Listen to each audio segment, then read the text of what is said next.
Selamat hari Sabat, saudara sekalian. Pelajaran Sabat sore ini berjudul Roma 8 ayat 9. Pada pelajaran Sekolah Sabat Triwulan 3 tahun 2010 membahas tentang buku Roma.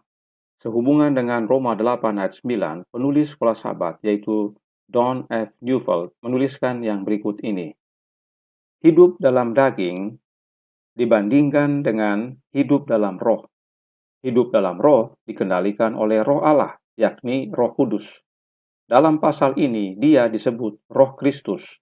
Mungkin dalam arti dia sebagai seorang wakil Kristus, dan melalui dia, Kristus tinggal dalam orang percaya, ayat 9 dan 10. Penulis menyatakan bahwa Roh Allah itu Roh Kudus, dan dalam Roma 8 ayat 9 disebut Roh Kristus. Apakah ini benar? Ya, sebab Roh Allah adalah Roh yang kudus, dan Roh Allah tinggal dalam kita melalui kehadiran Roh Anaknya. Tantangannya adalah, penulis menyatakan bahwa mungkin Roh Kristus berarti seorang wakil Kristus, yang mana melalui Roh Kristus ini Yesus tinggal di dalam orang percaya. Apakah masalah dari pernyataan ini? Penulis menggunakan kata mungkin, itu masalahnya. Apakah Roh Kristus perwakilan Kristus? Ya, Roh Nubuat menyatakannya. Apakah itu mungkin? Tentu tidak. Itu adalah pasti. Roh Kristus adalah rohnya Kristus itu sendiri yang merupakan kemahahadiran Kristus di mana-mana. Dengan menggunakan kata mungkin, maka itu membuat kesannya roh itu berbeda dari Kristus. Karenanya, mari kita pelajari apa yang Alkitab jelaskan tentang Roma 8 ayat 9 ini. Mari kita mulai dengan Roma 8 ayat 1 yang berkata, demikianlah sekarang tidak ada penghukuman bagi mereka yang ada di dalam Kristus Yesus. Buku Roma 8 dimulai dengan pernyataan ini, dan tidak ada hukuman bagi mereka yang di dalam Kristus Yesus. Penting sekali untuk berada dalam Yesus Kristus. Kemudian dalam ayat 2, Paulus melanjutkan, Roh yang memberi hidup telah memerdekakan kamu dalam Kristus dari hukum dosa dan hukum maut. Dalam surat kepada jemaat di Korintus, Paulus menuliskan 1 Korintus 15 ayat 45. Seperti ada tertulis, manusia pertama, Adam, menjadi makhluk yang hidup, tetapi Adam yang akhir menjadi roh yang menghidupkan. Bisa lihat hubungannya tadi dengan Roma 8 ayat 2. Siapakah Adam yang akhir? 1 Korintus 15 ayat 47. Manusia pertama berasal dari debu tanah dan bersifat jasmani. Manusia kedua berasal dari sorga. Adam yang terakhir adalah Yesus Kristus, sebab dialah yang berasal dari sorga. Jadi, Yesus Kristus adalah roh yang menghidupkan. Dan roh yang menghidupkan ini memerdekakan kita di dalam Kristus. Sebab Yohanes 8 ayat 36 berkata, jadi apabila anak itu memerdekakan kamu, kamu pun benar-benar merdeka. Siapa anak yang dimaksudkan? Yesus Kristus. Jadi Yesus adalah roh yang menghidupkan, sebagaimana Roma 8 ayat 2 tadi, serta 1 Korintus 15 ayat 45. Dan dalam Yesus Kristus kita benar-benar merdeka. Tidak ada penghukuman. Paulus lanjutkan penjelasannya tentang tidak ada penghukuman ini. Kita buka Roma 8 ayat 3 dan 4. Sebab apa yang tidak mungkin dilakukan hukum Taurat, karena tak berdaya oleh daging, telah dilakukan oleh Allah. Dengan jalan mengutus anaknya sendiri dalam daging, yang serupa dengan daging yang dikuasai dosa karena dosa. Ia telah menjatuhkan hukuman atas dosa di dalam daging, supaya tuntutan hukum Taurat digenapi di dalam kita, yang tidak hidup menurut daging, tetapi menurut roh. Ayat-ayat yang penuh makna. Pertama kita lihat adalah, oleh karena daging, kita tidak berdaya hidupkan hukum Taurat. Roma 3 ayat 20 menyatakan, sebab tidak seorang pun yang dapat dibenarkan di hadapan Allah oleh karena melakukan hukum Taurat, karena justru oleh hukum Taurat orang mengenal dosa. Itu sebabnya anak Allah datang bukan hanya menyatakan kehidupan yang menurut dengan benar, yaitu menurut kepada hukum Taurat, tetapi terlebih menghukum dosa itu dalam daging. Ini makna kedua dari Roma 8 ayat 3 dan 4 tadi. Nah, bagaimana caranya anak Allah menghukum dosa dalam daging? 2 Korintus 5 ayat 21. Sebab dia yang telah mengenal dosa telah dibuatnya menjadi dosa karena kita, supaya dalam dia kita dibenarkan oleh Allah. Kita dibenarkan di dalam anak Allah yang dibuat menjadi dosa. Apa maknanya dibuat menjadi dosa? Kenapa penting dibuat menjadi dosa? Agar anak Allah alami kematian. Sebab upah dosa adalah maut. Dalam kematian anak Allah, dosa dihukumkan dalam daging dan kita dibenarkan. 1 Petrus 2 ayat 24 menyatakan, Ia sendiri telah memikul dosa kita di dalam tubuhnya di kayu salib, supaya kita yang telah mati terhadap dosa, hidup untuk kebenaran. Oleh bilur-bilurnya kamu telah sembuh. Inilah caranya Yesus menghukum dosa dalam daging, yaitu memikul dosa kita dalam tubuhnya saat mati di kayu salib. Yesus menghidupkan dengan benar hukum Allah dan tidak bersalah, tetapi harus menyerahkan nyawanya menjadi korban penghapus dosa. Itulah yang Paulus katakan tadi dengan istilah Yesus dibuat menjadi dosa. Karena hukum Taurat tidak dapat menghapuskan dosa. Malah, oleh hukum Taurat kita mengenal dosa. Dalam Yesus inilah kita bebas dari penghukuman, sebab dosa sudah dihukumkan dalam Yesus dan kita dimerdekakan. Bisa lihat maknanya? Kita hidup untuk kebenaran. Itu sebabnya Roma 8 ayat 4 tadi katakan, kita tidak hidup menurut daging, tetapi menurut roh. Roh yang mana? Roma 8 ayat 2 katakan tadi, roh yang menghidupkan, yaitu 1 Korintus 15 ayat 45 jelaskan, roh dari Adam yang terakhir, yaitu roh Yesus Kristus. Bila Kristus hidup dalam diri kita, maka kita hidup bukan oleh daging lagi, tetapi oleh roh, yaitu rohnya Yesus Kristus. Roma 8 ayat 5 dan 6 menyatakan, sebab mereka yang hidup menurut daging memikirkan hal-hal yang dari daging. Mereka yang hidup menurut roh memikirkan hal-hal yang dari roh. Karena keinginan daging adalah maut, tetapi keinginan roh adalah hidup dan damai sejahtera. Kita sudah lihat dengan jelas bahwa roh yang dimaksudkan adalah roh Yesus Kristus. Mereka yang hidup oleh roh memikirkan hal-hal yang dari roh. Artinya, kita memikirkan hal-hal yang dari Yesus Kristus. Tidak heran Paulus menuliskan dalam Filipi 2 ayat 5. Hendaklah kamu dalam hidupmu bersama menaruh pikiran dan perasaan yang terdapat juga dalam Kristus Yesus. Jika kita memang memikirkan hal-hal yang dari Yesus, maka adalah lebih baik bila kita menaruh pikiran dan perasaan kita yang terdapat dalam Yesus. Bagaimana mungkin kita memikirkan hal-hal dari Yesus, tetapi pikiran dan perasaan kita terdapat dalam dunia? Apakah bisa? Tentu tidak bisa. Apa itu pikiran dan perasaan yang terdapat dalam Kristus Yesus? 1 Petrus 4 ayat 1 menyatakan, jadi, karena Kristus telah menderita penderitaan badani, kamu pun harus juga mempersenjatai dirimu dengan pikiran yang demikian. Karena barang siapa telah menderita penderitaan badani, ia telah berhenti berbuat dosa. Kehidupan Kristus adalah kehidupan penuh penderitaan dan pikiran kita harus dibekali dengan pemikiran yang sama dengan Kristus. Karena dengan rela menanggung derita, ia telah berhenti berbuat dosa. Apa maksudnya? Roma 6 ayat 11 menjelaskan, demikianlah hendaknya kamu memandangnya, bahwa kamu telah mati bagi dosa, tetapi kamu hidup bagi Allah dalam Kristus Yesus. Bisa lihat, mereka yang rela menderita badani telah mati bagi dirinya sendiri, mati bagi dosa, dan hidup bagi Allah dalam Yesus, sebab Yesus adalah roh yang menghidupkan. Inilah teladan Yesus. Paulus menuliskan dalam Roma 15 ayat 3 yang berkata, karena Kristus juga tidak mencari kesenangannya sendiri, tetapi seperti ada tertulis kata-kata cercaan mereka yang mencerca engkau telah mengenai aku. Kehidupan Kristus adalah kehidupan yang penuh penyangkalan diri.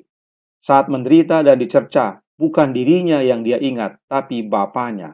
Dia menyenangkan Bapanya. Yesus sendiri berkata dalam Yohanes 6 ayat 38, "Sebab aku telah turun dari sorga bukan untuk melakukan kehendakku, tetapi untuk melakukan kehendak Dia yang telah mengutus aku." Bisa lihat, Yesus bukan datang untuk mencari kesenangannya sendiri. Kemudian, Yohanes 12 ayat 49 menyatakan, "Sebab aku berkata-kata bukan dari diriku sendiri, tetapi Bapa yang mengutus aku, dialah yang memerintahkan aku untuk mengatakan apa yang harus aku katakan dan aku sampaikan." Jelas sekali apa yang Yesus lakukan dan katakan bukan dari dirinya, tapi dari Bapanya. Yesus bukan mencari kesenangannya sendiri. Inilah makna tentang pikiran dan perasaan kita yang terdapat dalam Yesus, yaitu menuruti kehendak dan firman Allah Bapa. Inilah hal-hal yang kita pikirkan dari Roh, yaitu Yesus Kristus. Contoh, ada yang bertanya kepada kami, adakah kita bila memiliki Roh Kristus masih mendengarkan musik-musik dunia? Sudah tentu tidak. Karena Kristus datang bukan untuk menyenangkan dirinya, tapi menyenangkan Bapanya. Adakah musik-musik dunia menyenangkan Allah Bapa? Tentu tidak. Oleh karenanya, jika kita memang memiliki Roh Kristus, kita tidak lagi mendengarkan musik-musik dunia. Kemudian Roma 8 ayat 6 katakan, keinginan daging adalah maut dan keinginan roh adalah hidup dan damai sejahtera. Yesus berkata dalam Yohanes 14 ayat 27, damai sejahtera kutinggalkan bagimu, damai sejahteraku kuberikan kepadamu, dan apa yang kuberikan tidak seperti yang diberikan oleh dunia kepadamu. Jangan gelisah dan gentar hatimu. Yesuslah yang memberikan damai sejahtera. Yesus juga menyatakan dalam Yohanes 16 ayat 33, semuanya itu kukatakan kepadamu, supaya kamu beroleh damai sejahtera dalam aku. Dalam dunia kamu menderita penganiayaan, tetapi kuatkanlah hatimu, aku telah mengalahkan dunia. Di dalam Yesus kita beroleh damai sejahtera. Kita beroleh damai sejahtera dari Yesus dan di dalam Yesus. Dan salah satu buah roh adalah damai sejahtera. Galatia 5 ayat 22.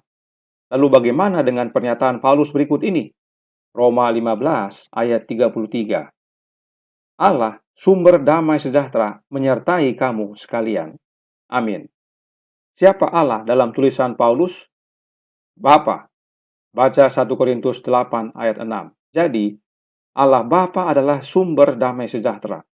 Lalu, kenapa Yesus katakan dirinya yang memberikan damai sejahtera? Perhatikan Yesaya menjelaskan. Yesaya 59 ayat 2. Tetapi yang merupakan pemisah antara kamu dan Allahmu ialah segala kejahatanmu. Dan yang membuat dia menyembunyikan diri terhadap kamu, sehingga ia tidak mendengar, ialah segala dosamu. Oleh karena dosa dan kejahatan kita menjadi terpisah dari Bapa. Kita tidak bisa menerima damai sejahtera langsung dari Bapa. Harus ada jalan yang menghubungkan kita dengan Bapa. Siapa dia? Yohanes 14 ayat 6. Kata Yesus kepadanya, akulah jalan dan kebenaran dan hidup. Tidak ada seorang pun yang datang kepada Bapa kalau tidak melalui aku. Yesus Kristuslah satu-satunya jalan kepada Bapa yang adalah sumber damai sejahtera. Karenanya, melalui Yesus Kristus kita terima damai sejahtera. Allah karuniakan damai sejahtera kepada kita melalui anaknya. Itu sebabnya anak dapat berkata, damai sejahteraku kuberikan kepadamu. Lalu Roma 8 ayat 6 tadi juga menyatakan ada keinginan roh, ya, bahwa keinginan roh adalah hidup. Sebab Yesus adalah hidup itu dan dia adalah roh yang menghidupkan. Yohanes juga menyatakan dalam 1 Yohanes 5 ayat 11 dan 12. Dan inilah kesaksian itu. Allah telah mengaruniakan hidup yang kekal kepada kita dan hidup itu ada di dalam anaknya. Barang siapa memiliki anak, ia memiliki hidup. Barang siapa tidak memiliki anak, ia tidak memiliki hidup. Hidup itu, yaitu hidup yang kekal, ada di dalam anak Allah. Karenanya, siapa memiliki anak Allah, dia memiliki hidup. Apa artinya memiliki anak? 1 Yohanes 2 ayat 24. Dan kamu, apa yang telah kamu dengar dari mulanya, itu harus tetap tinggal dalam kamu. Jika apa yang telah kamu dengar dari mulanya itu tetap tinggal dalam kamu, maka kamu akan tetap tinggal di dalam anak dan di dalam Bapa. Apa yang dari mulanya mereka dengan dan harus tetap tinggal di dalam mereka, sehingga mereka tetap tinggal dalam anak dan di dalam Bapa. Untuk kita tahu apa itu yang dari mulanya, mari kita mundur beberapa ayat. 1 Yohanes 2 ayat 20, kita baca. Tetapi kamu telah beroleh pengurapan dari Yang Kudus, dan dengan demikian kamu semua mengetahuinya. Siapa Yang Kudus ini yang mengurapi para murid-murid? Kisah 3 ayat 14 menyatakan, tetapi kamu telah menolak Yang Kudus dan benar, serta menghendaki seorang pembunuh sebagai hadiahmu. Yang kudus ini adalah Yesus Kristus yang orang Yahudi tolak dan bahkan pilih Barabas seorang pembunuh sebagai gantinya. Dan Yesus mencurahkan rohnya yang kudus pada hari Pentakosta untuk mengurapi murid-muridnya dengan kuasa, yaitu roh yang Yesus terima dari Bapanya pada saat dia kembali ke surga dan dimuliakan. Dan segera setelah Yesus dimuliakan, roh yang dia terima dari Bapanya, dia curahkan kepada murid-muridnya. Inilah yang tadi dikatakan yang mulanya itu, yang mereka terima, ya, harus tetap tinggal dalam mereka. Dan dengan ini, murid-muridnya akhirnya memahami pernyataan Yesus berikut ini dalam Yohanes 14, ayat 20 dan 23. Pada waktu itulah kamu akan tahu bahwa aku di dalam Bapa-Ku, dan kamu di dalam aku, dan aku di dalam kamu. Ayat 23, jawab Yesus, jika seorang mengasihi aku, ia akan menuruti firman-Ku, dan Bapa-Ku akan mengasihi dia, dan kami, yaitu Bapa dan Yesus, akan datang kepadanya dan diam bersama-sama dengan dia. Bisa lihat hubungannya? Inilah maksudnya pentingnya memiliki anak. Sebab Bapa karuniakan hidup kekal dalam anaknya, dan untuk memiliki anak kita harus memiliki roh anak Allah, yaitu roh yang menghidupkan. Yang tadi dikatakan Yohanes, yang mulanya itu. Dan dengan memiliki roh anak Allah itu sama dengan memiliki roh Bapanya. Ya. Itulah yang Yohanes katakan tadi, untuk tetap tinggal dalam anak dan di dalam Bapa. Paulus jelaskan dengan cara yang lain dalam Galatia 2 ayat 20. Namun aku hidup, tetapi bukan lagi aku sendiri yang hidup, melainkan Kristus yang hidup di dalam aku. Dan hidupku yang kuhidupi sekarang di dalam daging adalah hidup oleh iman dalam anak Allah yang telah mengasihi aku dan menyerahkan dirinya untuk aku. Inilah makna memiliki anak Allah, yaitu Yesus Kristus. Yesus hidup dalam kita.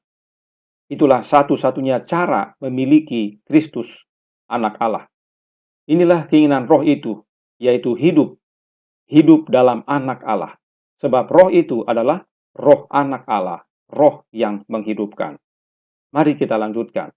Roma 8 ayat 7 berkata, sebab keinginan daging adalah perseteruan terhadap Allah, karena ia tidak takluk kepada hukum Allah. Hal ini memang tidak mungkin baginya. Mereka yang hidup oleh daging, saya ulangi, mereka yang hidup dalam daging tidak mungkin berkenan kepada Allah. Baru saja kita membahas tentang keinginan roh dan hubungannya dengan pikiran dan perasaan dalam Kristus.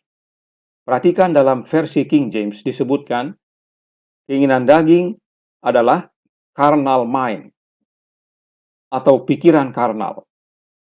Apakah itu karnal? Jika kita melihat dalam kamus Webster, karnal itu artinya memberikan tubuh ini kesenangan dan memuaskan selera. Jadi pikiran karnal adalah pikiran yang untuk memuaskan keinginan tubuh dan selera kita. Dan ini merupakan permusuhan dengan Allah. Dan bila kita lihat kembali ayat 6, Roma 8 ayat 6, karena keinginan daging adalah maut, tapi keinginan roh adalah hidup dan damai sejahtera. Dalam bahasa Inggris disebutkan, for to be carnally minded is death, ya. But to be spiritually minded is life and peace. Mempunyai pikiran karnal adalah maut dan mati, dan memang keinginan datang dari apa yang kita pikirkan. Bisa lihat betapa kita sungguh sangat amat membutuhkan roh yang menghidupkan. Roh siapa itu? Roh Kristus. Sebab dengan roh Kristus kita hidup dan memiliki damai sejahtera. Kita kembali ke ayat 7 tadi. Bahwa keinginan daging adalah permusuhan dengan Allah. Pikiran karnal, yaitu pikiran yang menyenangkan tubuh atau daging serta memuaskan selera adalah permusuhan dengan Allah. Paulus juga menuliskan dalam Kolose 1 ayat 21 yang berkata, juga kamu yang dahulu hidup jauh dari Allah dan yang memusuhinya dalam hati dan pikiran seperti yang nyata dari perbuatanmu yang jahat. Di mana kita menyatakan permusuhan dengan Allah? Ayat ini katakan di dalam hati dan pikiran, yaitu pikiran karnal. Apa yang kita pikir dan rasa akan menjadi tindakan kita. Bila pikiran kita karnal, yang bermusuhan dengan Allah, apa hasilnya? Kejahatan. Pertanyaan, bisakah kita memikirkan dan merasakan yang benar dan baik? Bisa bila kita memiliki roh Kristus dalam hidup kita, yaitu pikiran dan perasaan Kristus dalam diri kita. Dengan itu kita bisa merasakan dan memikirkan yang benar dan baik. Tetapi jika kita tidak memiliki roh Kristus, kita tidak mungkin memikirkan dan merasakan yang benar dan baik. Sebab pikiran kita karnal. Nah, Paulus katakan, pikiran karnal adalah musuh Allah. Perhatikan ayat berikut ini dalam Yakobus 4 ayat 4 yang berkata, hai kamu orang-orang yang tidak setia, tidakkah kamu tahu bahwa persahabatan dengan dunia adalah permusuhan dengan Allah? Jadi barang siapa hendak menjadi sahabat dunia ini, ia menjadikan dirinya musuh Allah. Persahabatan dengan dunia adalah permusuhan dengan Allah. Maka, apakah kita bisa katakan pikiran karnal adalah sama dengan persahabatan dengan dunia? Ya, sudah tentu, karena keduanya mengakibatkan kita bermusuhan dengan Allah. Itu sebabnya jika roh yang menghidupkan itu ada dalam diri kita, adakah kita ingin bersahabat dengan dunia dan memuaskan daging serta selera kita? Sama sekali tidak. Sebab Yesus datang tidak mencari kesenangannya sendiri.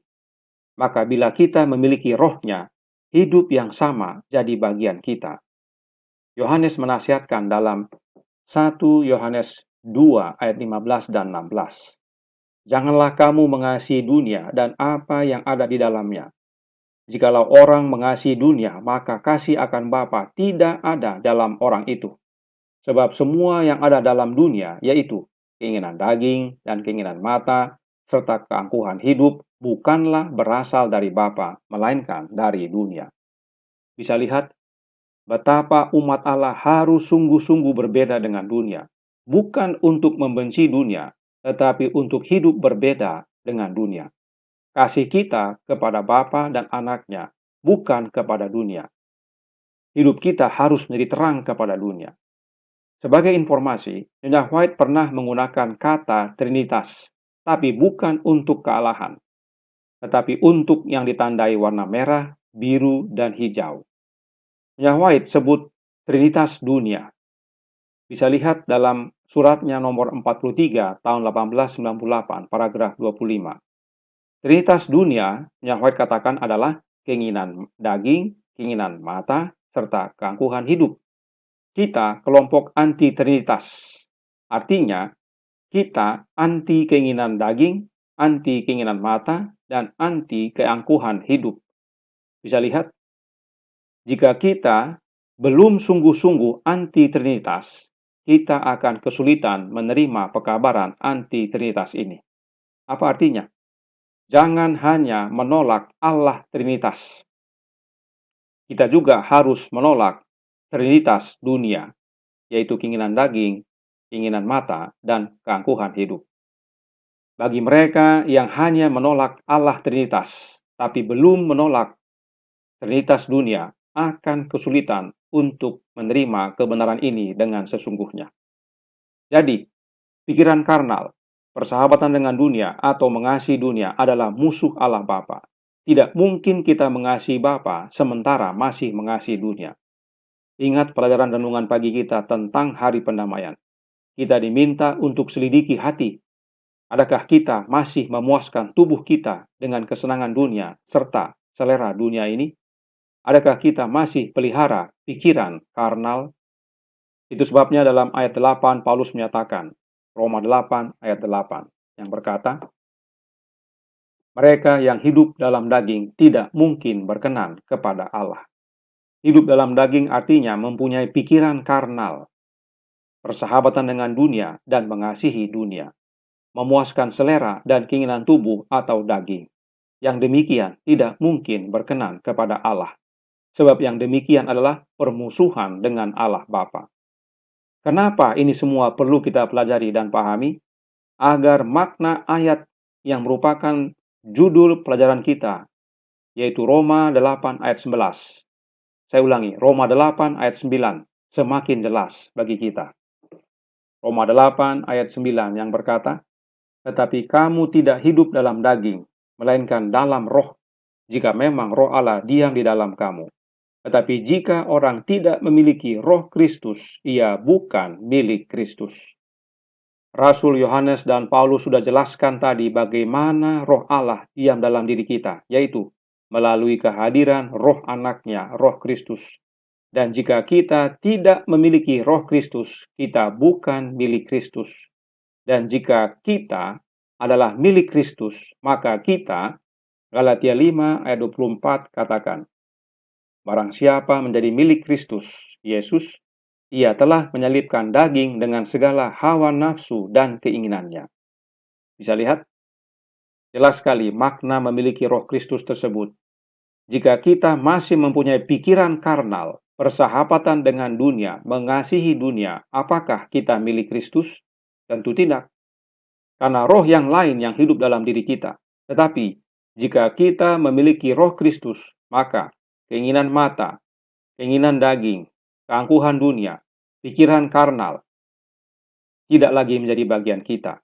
Tetapi pikiran dan perasaan kita hanyalah yang terdapat dalam Yesus Kristus. Yang selama hidupnya di dunia ini menyangkal dirinya, yaitu menyalibkan daging dengan segala hawa nafsu dan keinginannya, termasuk selera. Apakah hanya ini pentingnya menjadi milik Kristus? 1 Korintus 3 ayat 23 menyatakan, tetapi kamu adalah milik Kristus, dan Kristus adalah milik Allah. Bisa lihat pentingnya menjadi milik Kristus? Dengan menjadi milik Kristus, kita menjadi milik Allah, yaitu Bapanya.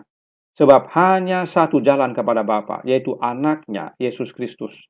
Dan hanya satu cara untuk menjadi milik Kristus, yaitu dengan memiliki roh Kristus.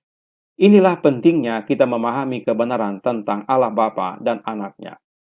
Yeskiel menubuatkan dalam Yeskiel 36 ayat 26 dan 27. Kamu akan kuberikan hati yang baru dan roh yang baru di dalam batinmu, dan aku akan menjauhkan dari tubuhmu hati yang keras, dan kuberikan kepadamu hati yang taat. Rohku akan kuberikan diam dalam batinmu, dan aku akan membuat kamu hidup menurut segala ketetapanku, dan tetap berpegang pada peraturan-peraturanku dan melakukannya. Bagaimana caranya Allah Bapa menggenapi nubuatannya ini? Melalui anaknya.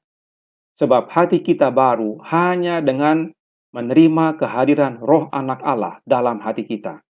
Hanya roh anak Allah yang dapat ubahkan hati kita. Perhatikan, Allah Bapa berkata, rohku akan kuberikan diam dalam batinmu. Bagaimana roh Allah diam dalam batin kita? Melalui kehadiran roh anak Allah. Galatia 4 ayat 6. Dan bila roh anak Allah tinggal dalam hati kita, maka kita akan hidup menurut segala ketetapan Allah dan berpegang pada peraturan-peraturan Bapa serta menghidupkannya. Sebab itulah kehidupan anak Allah waktu di dunia ini. Apa artinya?